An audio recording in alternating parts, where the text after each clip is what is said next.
사랑하는 믿음의 형제자매 여러분, 그리고 진리의 말씀을 사모하는 모든 분들께 주님의 이름으로 평안을 전합니다. 오늘 우리는 성경의 가장 깊은 신비 중 하나인 고대의 절기 속에 숨겨진 하나님의 시간표에 대한 이야기를 나누고자 합니다. 특히 우리의 시대를 향해 울려 퍼지는 경고이자 약속인 나팔 소리의 의미를 함께 탐색해 볼 것입니다. 이 귀한 말씀을 듣기 전에 잠시 하나님의 은혜를 더 널리 전하는 일에 동참해 주시겠습니까? 구독과 좋아요를 누르는 여러분의 작은 손길이 어둠 속에 있는 누군가에게 빛을 전하는 통로가 될 수 있습니다. 이 채널을 통해 말씀의 씨앗을 함께 뿌리는 모든 분들의 삶에 하나님의 평강이 가득하기를 기도합니다. 쇼파르, 즉 양각 나팔 소리는 단순한 소리가 아닙니다. 그것은 파수꾼의 외침이며 다가오는 위험을 알리는 경고의 사이렌입니다. 또한 잠든 영혼을 향해 일어나라, 준비하라, 주님이 오신다. 고 외치는 각성의 소리이기도 합니다. 이제 우리는 하나님께서 친히 정하신 거룩한 날들, 경외의 날들이라 불리는 절기의 중심으로 들어가 그 안에 감춰진 나팔 소리의 비밀을 풀어보고자 합니다. 이 시간 우리는 전 세계에 흩어져 메시아를 기다리는 유대 민족과 이스라엘을 위해 기도해야 합니다. 주님께서 눈물로 기도하셨던 그들을 위해 그리고 예루살렘의 평화를 위해 함께 마음을 모으겠습니다. 아버지 하나님, 주님의 오랜 백성인 이스라엘을 위해 기도합니다. 주님께서 친히 너희가 찬송하리로다 주의 이름으로 오시는 이여 할 때까지 나를 보지 못하리라 말씀하셨사오니 그들이 메시아이신 예수 그리스도를 영접하고 구원에 이르는 그날이 속히 오게 하옵소서. 예루살렘에 참된 평화를 허락하여 주시옵소서. 아멘. 성경은 말합니다. 그러므로 준비하고 있으라. 생각하지 않은 때에 인자가 오리라. 주님께서는 나팔 소리와 함께 강림하실 것입니다. 그러니 깨어 있으십시오. 이제 우리는 경외의 날들을 맞이하여 고대의 성경, 그 원형인 토라와 성문서를 펼쳐 하나님께서 약 3000년 전에 이 날을 위해 명하신 말씀을 상고하고자 합니다.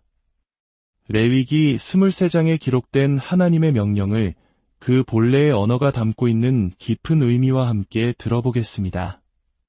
주께서 모세에게 말씀하여 이르시되 이스라엘 자손에게 말하여 이르라. 일곱째 달 곧 그 달 첫날은 너희에게 쉬는 날이 될지니 이는 나팔을 불어 기념할 날이요 성회라. 히브리어 원문에는 이 날을 지크론 트루아, 즉 나팔 소리로 기억하는 날이라고 기록하고 있습니다. 예수님을 믿는 대부분의 성도들에게 이 나팔절은 다소 생소하고 신비에 쌓여 있습니다.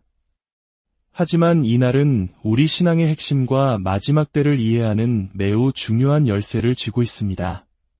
많은 사람들이 이 날을 유대인의 새해, 로시 하샤나로 알고 있지만 사실 성경적인 의미는 다릅니다. 하나님께서는 이 날이 일곱째 달에 있다고 분명히 명시하셨습니다. 그렇다면 일곱 번째 달의 시작을 알리는 듯한 절기가 있는 것일까요? 여기에 하나님의 위대한 구원 계획의 패턴이 숨어 있습니다. 하나님께서는 레위기 23장을 통해 한 해의 절기들을 정하셨을 뿐만 아니라 인류 역사의 전체 시대를 동일한 패턴으로 설계하셨습니다. 히브리력의 첫 번째 거룩한 날은 유월절, 즉 패삭입니다. 어린 양이 죽어 그 피로 심판이 넘어가고 하나님의 백성이 속박에서 구원받는 날입니다. 인류의 역사 또한 유월절로 시작되었습니다. 하나님의 어린 양이신 메시아, 예수 그리스도께서 십자가에서 죽으심으로 그분의 피가 우리의 죄에 대한 심판을 넘어가게 하셨고 우리를 죄의 속박에서 구원하셨습니다. 다음 절기는 초실절입니다. 첫 열매를 거두어 하나님께 드리는 날입니다. 겨울이 지나고 처음으로 맺힌 생명의 열매를 하나님께 바침으로써 비로소 본격적인 추수를 시작할 수 있었습니다. 이날 하나님께서는 죽음 가운데서 메시아를 일으키사 새로운 생명의 첫 열매가 되게 하셨습니다. 그분은 장차 부활할 수많은 성도들의 첫 열매가 되셨습니다. 세 번째 위대한 절기는 사부오트, 즉 오순절입니다. 여름 추수의 시작을 알리는 절기입니다. 예루살렘에서부터 온 밭으로 나아가는 위대한 추수를 기념하는 날입니다. 인류 역사에서 이 오순절에 어떤 일이 일어났습니까? 성령이 강림하셨습니다. 이 사건은 이스라엘을 넘어 온 땅의 모든 밭으로 나아가 영혼을 추수하는 위대한 시대의 시작을 알렸습니다. 바로 우리가 지금 살고 있는 시대가 이 긴 여름 추수기입니다. 오순절 성령 강림 이후 가을 절기가 오기 전까지 우리는 복음을 뿌리고 거두며 모든 민족에게 전파해야 할 사명을 받았습니다.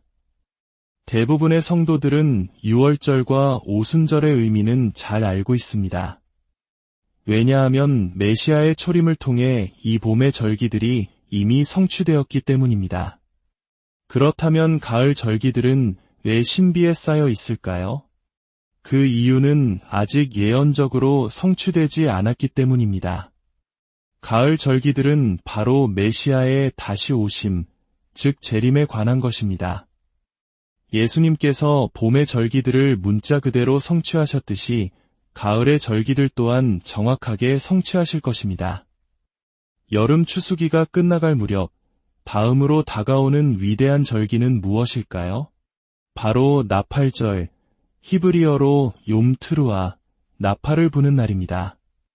이는 시대의 다음 장이 나팔 소리와 함께 시작될 것을 의미합니다.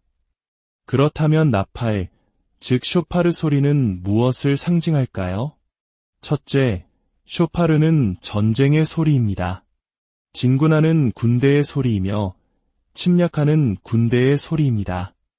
마지막 날들은 영적 전쟁과 갈등, 전투의 시대가 될 것을 암시합니다. 둘째, 쇼파르는 파수꾼의 경고 소리입니다. 적이 다가오고 있음을, 악과 위험이 임박했음을 알리는 경보입니다. 깨어있으라, 준비하라, 고 외치는 소리입니다. 성경은 마지막 때가 위험한 시기일 것이라고 경고합니다. 이 나팔 소리는 우리에게 영적으로 잠들지 말라고 경고하는 것입니다. 셋째, 쇼파르는 하나님의 권능의 소리입니다. 여리고 성이 무너질 때, 시내산에 하나님께서 강림하실 때 나팔 소리가 울려 퍼졌습니다. 이 소리는 하나님의 능력이 임재함을 나타냅니다. 원수는 이 소리 앞에서 두려워 떨며 물러가게 됩니다. 귀가 들리지 않던 사람이 쇼파르 소리를 듣고 귀가 열렸다는 이야기처럼 이 소리는 하나님의 초자연적인 능력을 담는 통로가 되기도 합니다. 쇼파르 자체에 능력이 있는 것이 아니라 하나님의 능력을 상징하는 도구인 것입니다. 넷째, 쇼파르는 하나님의 백성을 함께 모으는 소집의 소리입니다. 이스라엘 백성은 전쟁이나 절기가 있을 때 나팔 소리를 듣고 모였습니다. 마지막 때의 나팔 소리는 땅끝에 흩어졌던 이스라엘 백성이 다시 모이는 것을 예표합니다. 실제로 우리는 예언이 성취되는 것을 목도하고 있습니다. 다섯째, 쇼파르는 심판의 소리입니다. 유대 전승에 따르면 나팔절은 욤하딘, 즉 심판의 날로 불립니다. 하나님께서 하늘 법정을 여시고 세상을 심판하시는 날이라는 믿음입니다. 비록 전승이지만 이는 나팔 소리가 하나님의 공의로운 심판이 가까웠음을 알린다는 성경적 주제와 일치합니다. 마지막 날들은 분명 심판과 연결되어 있습니다. 여섯째, 쇼파르는 왕의 오심을 알리는 소리입니다. 고대 시대에 왕이 행차하기 전 전령들이 나팔을 불어 왕의 도착을 알렸습니다. 나팔절의 소리는 만왕의 왕이신 예수 그리스도께서 오고 계심을 온 세상에 선포하는 소리입니다. 왕이 오신다. 왕이 오고 계신다. 사랑하는 성도 여러분, 이 나팔 소리는 오늘 우리에게 무엇을 말하고 있습니까? 첫째, 기억하라고 말합니다. 마지막 시대의 가장 큰 특징 중 하나는 영적 기억 상실증입니다. 세상은 우리로 하여금 하나님을 잊게 하고 복음을 잊게 하며 옳고 그름의 기준마저 잊게 만듭니다. 나팔 소리는 우리에게 하나님의 말씀을 굳게 붙잡고 기억하고 말하고 살아가라고 촉구합니다. 둘째, 회개하라고 말합니다. 우리는 죄가 점점 더 어두워지고 부도덕이 만연한 시대에 살고 있습니다.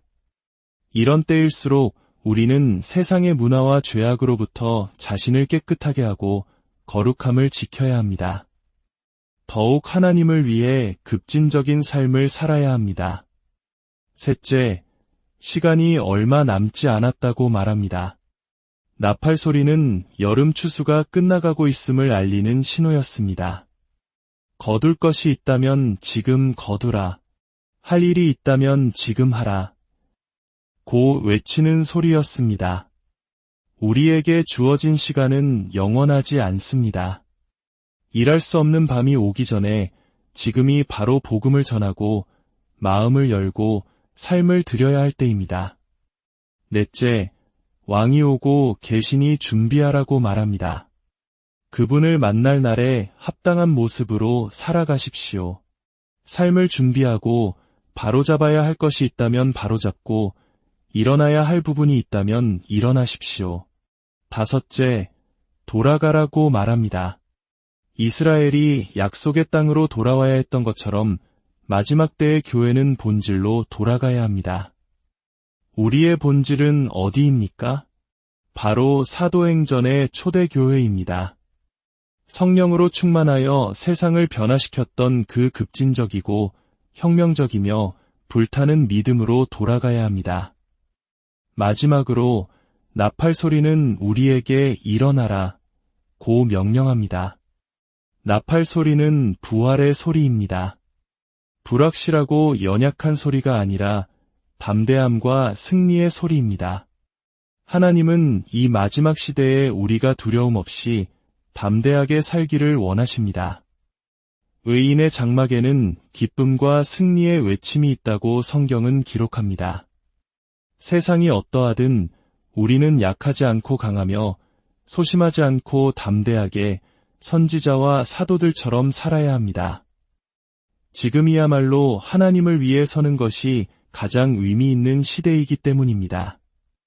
고대 유대인들은 나팔절에 세 가지 다른 나팔 소리를 냈습니다. 길고 곧게 부는 테키아는 왕의 대관식과 하나님의 통치를 선포하는 소리입니다. 짧게 3번 끊어부는 세바림은 회개하며 통곡하는 마음을 표현하는 소리입니다. 9번 이상 아주 짧게 스타카토로 부는 트루아는 영적 전쟁과 경각심을 일깨우는 소리입니다. 그리고 마지막으로 숨이 닿을 때까지 가능한 한 길게 부는 테키아 그돌라, 즉 위대한 함성이 있습니다. 성경은 마지막 때에 대해 이렇게 예언합니다. 그날에 큰 나팔 소리가 울려 퍼질 것이며 사람들이 와서 예루살렘 거룩한 산에서 주께 경배하리라. 그들이 인자가 구름을 타고 능력과 큰 영광으로 오는 것을 보리라. 그가 큰 나팔 소리와 함께 천사들을 보내리니 그들이 그의 택하신 자들을 하늘 이 끝에서 저 끝까지 사방에서 모으리라. 주께서 호령과 천사장의 소리와 하나님의 나팔 소리로 친히 하늘로부터 강림하시리니 그리스도 안에서 죽은 자들이 먼저 일어나고 그 후에 우리 살아남은 자들도 그들과 함께 구름 속으로 끌어올려 공중에서 주를 영접하게 하시리니 그리하여 우리가 항상 주와 함께 있으리라. 보라, 내가 너희에게 비밀을 말하노니 우리가 다 잠 잘 것이 아니요 마지막 나팔의 순식간에 호련히 다 변화되리니 나팔 소리가 남에 죽은 자들이 썩지 아니할 것으로 다시 살아나고 우리도 변화되리라. 그리고 마침내 7째 천사가 나팔을 불 때 하나님의 비밀이 이루어질 것입니다. 7째 천사가 소리내는 날 그의 나팔을 불려고 할 때에 하나님이 그의 종 선지자들에게 전하신 복음과 같이 하나님의 그 비밀이 이루어지리라 하더라. 일곱째 천사가 나팔을 불매 하늘에 큰 음성들이 나서 이르되 세상 나라가 우리 주와 그의 그리스도의 나라가 되어 그가 세세토록 왕 노릇하시리로다 하니. 아멘. 사랑하는 여러분, 이것이 바로 나팔절에 담긴 위대한 신비이며 우리의 소망입니다. 위대한 나팔 소리가 울려 퍼질 때 이 세상의 모든 고통과 슬픔은 끝나고 우리 주 예수 그리스도의 영원한 왕국이 임할 것입니다. 오늘 당신의 삶 속에서 영적인 쇼파르 소리를 듣고 계십니까? 잠든 영혼을 깨우고 세속적인 안일함에서 벗어나 다시 오실 왕을 맞이할 준비를 하라는 주님의 음성을 듣고 계십니까? 이 마지막 시대를 살아가는 우리 모두가 늘 깨어 기도하며 담대하게 복음을 전하고 거룩한 신부로서 신랑 되신 예수님을 기다리는 지혜로운 성도들이 되기를 간절히 기도합니다. 여러분의 삶과 가정 위에 그리고 이 땅의 모든 교회 위에 다시 오실 왕의 은혜와 평강이 넘치기를